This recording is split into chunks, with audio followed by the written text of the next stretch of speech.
Today on the 57 Studebaker Silverhawk renovation, spark plugs.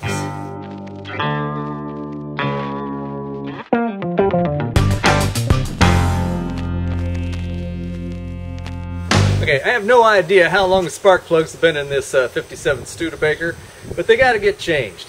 And you know what? Changing spark plugs on a car of this vintage is definitely way easier than changing the spark plugs on a new car. You can get to all of them.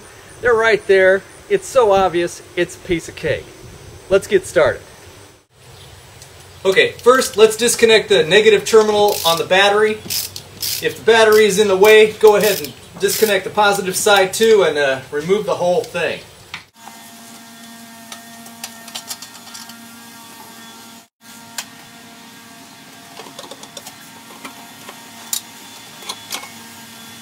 Next we're going to remove the spark plug wires. On this car it's pretty obvious that this spark plug wire is the back one in this wire loom.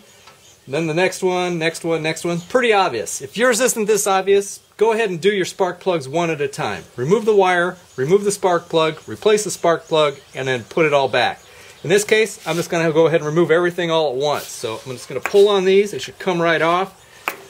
Be careful not to pull the rubber cap off. You know, grab it here firmly and pull on it. In this case, they come out pretty easily. Okay, next I'm going to use a socket wrench with a universal adapter on it, on a 3/8 inch socket drive, to loosen each spark plug. You can remove them at this point if you wanted to, but I'm just going to loosen it at this point. Yeah, that was not bad. Not bad.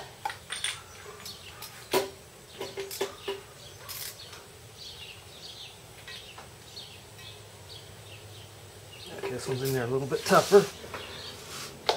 I'll use two hands on that one. Okay, that's fine. And then the last one.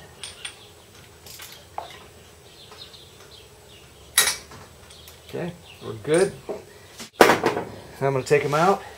Just untwist them. Save them in the order that you take them out so you can inspect them later. You want to be kind of gentle with your spark plugs.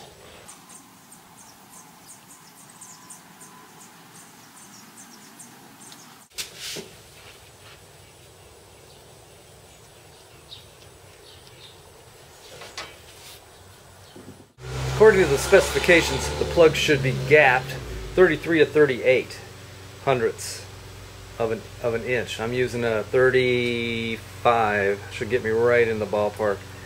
Yeah, that one's good. These are Autolite 437s. Oh, that one's, well, that'll work. That's good.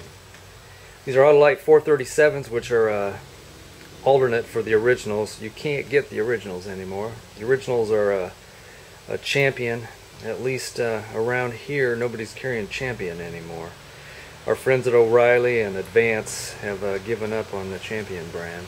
Alright, here's how I gap plugs. Basically, just bend the tab in a little bit. Be gentle with these things, because that's still a little loose, so I'm going to tighten it down a little more. Go down here with it. That's too tight. A lot of times when you get these, they're pretty close, but not this one. Okay, let's try that. Perfect. Alright, so do that with all 8. Now that they're all gapped, I'm going to put a little whoa, that's a lot there. A little anti-sieze compound on each of them.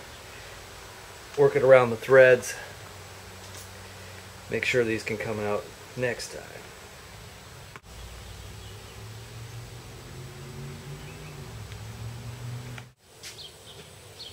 And we'll put them back. I like to finger tighten them when I put them back, just to make sure that they're going in straight. At least get it started by hand. Then you can put your socket on there if you want to. Bring it down. Okay, that's fairly snug. Now we'll tighten it down.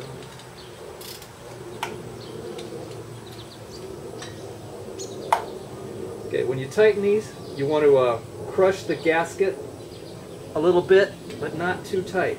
It may look like I'm putting a lot of pressure on it, but I'm really not. I'm just bringing it up fairly snug. That's it.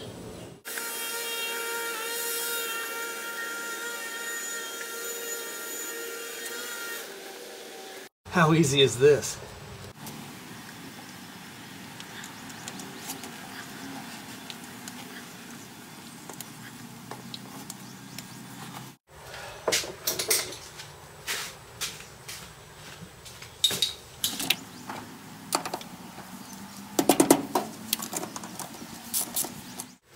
With everything reassembled, let's give it a test. Make sure it still starts and runs.